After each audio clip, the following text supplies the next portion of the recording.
ஈஸ்வரியின் பேச்சைக் கேட்டு ஆவேசமடைந்த சேது தமிழ்ச் செல்வியுடனான உறவை முறித்துக் கொள்ளும் முடிவோடு பஞ்சாயத்தை கூட்டுகிறார். ஊர் பெரியவர்கள் முன்னிலையில் தங்களுக்குள் இனி எந்த ஒட்டும் உறவும் இல்லை எனச் சொல்லி தாலியை பறிக்கத் துணியும் போது தமிழும் மிகுந்த மனவேதனையுடன், இந்த உறவு எனக்கும் சலித்துப் போய்விட்டது, இனியும் இவர்களுடன் வாழ விருப்பமில்லை எனத் தன் தரப்பு முடிவை திட்டவட்டமாக கூறுகிறார். இருவரும் முறைப்படி ஓலையை முறித்துப் போட்டு உறவை முறிக்க முடிவு செய்கின்றனர். அந்தச் சூழலில் தமிழ் தன் கழுத்தில் இருக்கும் தாலியை கழற்ற முயலும் கடைசி நொடியில் அவருக்கு திடீரென பிரசவ வலி ஏற்படுகிறது. இதை பார்த்த ஈஸ்வரி இது ஒரு நாடகம் என்று ஏளனம் செய்தாலும் தமிழின் துடிப்பைக் கண்டு பதறிய குடும்பத்தினர் அவரை உடனடியாக மருத்துவமனையில் அனுமதிக்கின்றனர்.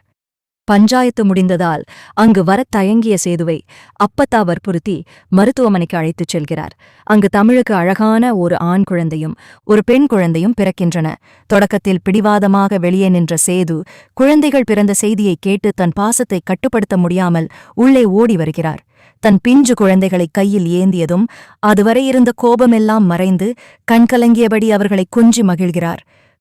குழந்தைகளை கையில் ஏந்திய சேதுவின் மனக்கவலைகளும் கோபமும் அந்த நொடியே கரைந்து போகின்றன. தன் இரத்தத்தை பிஞ்சு குழந்தைகளாக பார்த்ததும் தமிழுக்கும் அவருக்கும் இடையே இருந்த கசப்பான சம்பவங்கள் ஒரு நிமிடம் பின்னுக்கு தள்ளப்படுகின்றன.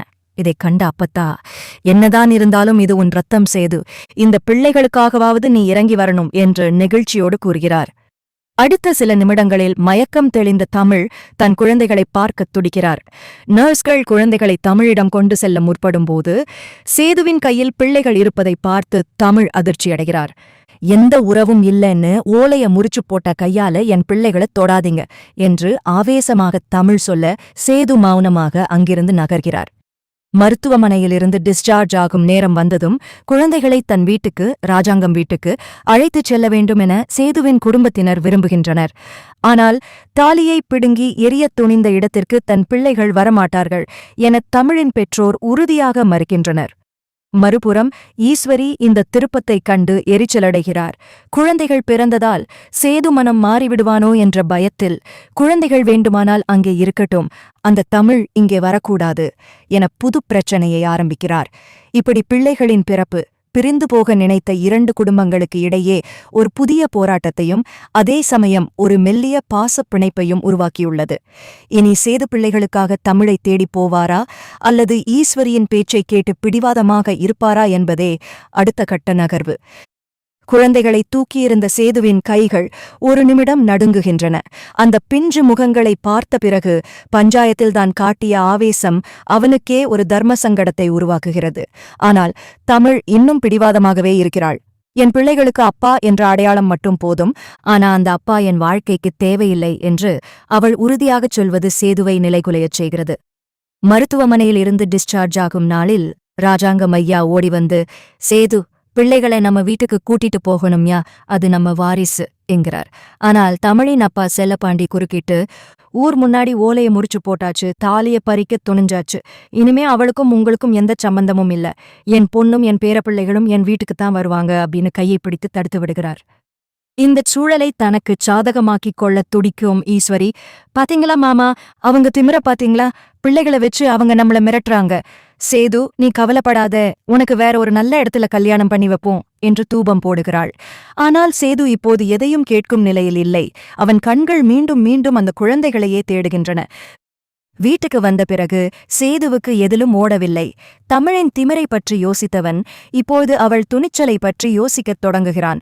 இன்னொரு பக்கம் தமிழ் தன் பிறந்த வீட்டில் குழந்தைகளுடன் இருந்தாலும் தாலி அறுக்கத் துணிந்தவன் என்ற காயம் அவள் மனதில் ஆறாமல் இருக்கிறது.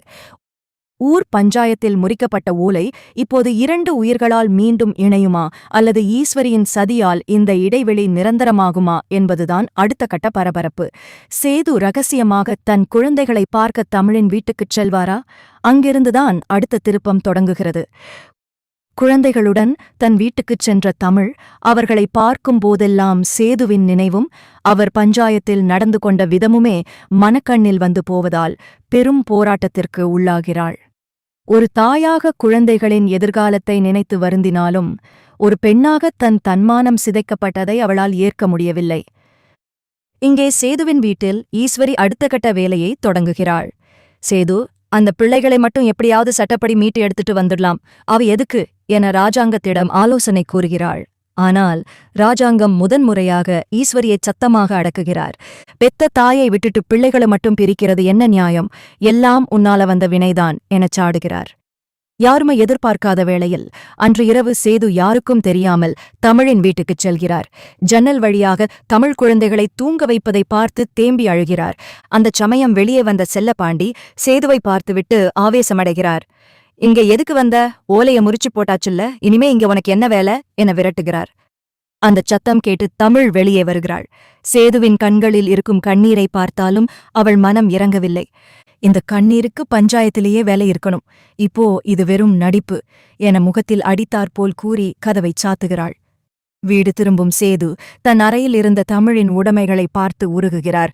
அப்போது ஈஸ்வரி உள்ளே வந்து, விடு சேது, அந்த தமிழை விட அழகான பொன்னை பார்த்து உனக்கு நிச்சயம் பண்ணியிருக்கேன் என ஒரு புகைப்படத்தை காட்டுகிறாள்.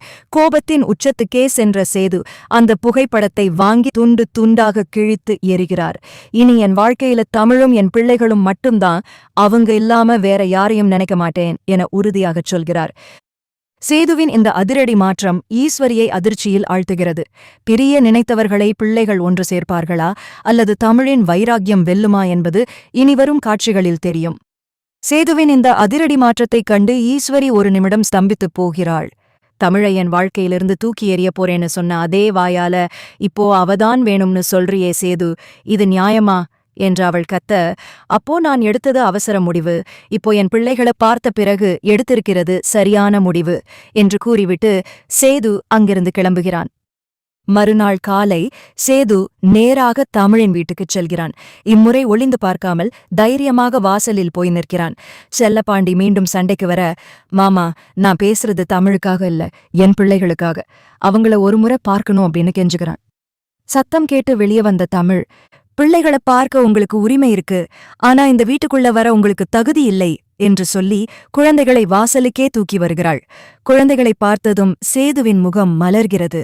ஒரு குழந்தையை தூக்கி கொஞ்ச முயலும்போது, வேண்டாம், தாலியை புடுங்கி எரியத் துணிஞ்ச கை இது, என் பிள்ளைகளை தொடாதீங்க என்று தமிழ் தடுத்து விடுகிறாள். அந்த வார்த்தை சேதுவின் நெஞ்சில் ஈட்டியாய் பாய்கிறது. தமிழ், நான் செஞ்சது தப்புதான். அப்பா ஜெயிலுக்கு போன கோபத்துல அறிவு மழுங்கி போய் அப்படி பேசிட்டேன், என்னை மன்னிச்சிடு என்று ஊர் பார்க்கச் சேது இறங்கி வந்து கேட்கிறான். ஆனால் தமிழ் அசையவில்லை.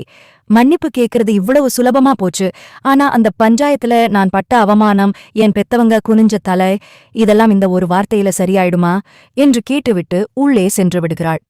சேது சோர்ந்து போய் வீட்டுக்கு வர அங்கே ஈஸ்வரி தன் அடுத்த சதையை தயார் செய்து வைத்திருக்கிறாள். தமிழ் சொன்ன கடுமையான வார்த்தைகளை சேதுவின் காதில் போட்டு அவனை தமிழுக்கு எதிராக திருப்ப மீண்டும் முயற்சிக்கிறாள். ஆனால் சேது இப்போது எதற்கும் மசியவில்லை. அவ என்னை திட்டுறதுல நியாயம் இருக்கு, அவளை சமாதானப்படுத்த நான் என்ன வேணாலும் செய்வேன் என்று உறுதியாகச் சொல்கிறான். தன்மானமா பாசமா என்ற போராட்டத்தில் தமிழ் இருக்க, அவளை மீண்டும் தன் வாழ்க்கைக்குள் அழைத்து வர சேது எடுக்கும் அடுத்த அதிரடி முயற்சி என்னவாக இருக்கும் என்பதே இனி வரும் திருப்பம். வீடியோ பிடிச்சு இருந்தா லைக் பண்ணுங்க, கமெண்ட் பண்ணுங்க, மறக்காம நம்ம சேனலை சப்ஸ்கிரைப் பண்ணுங்க. நன்றி.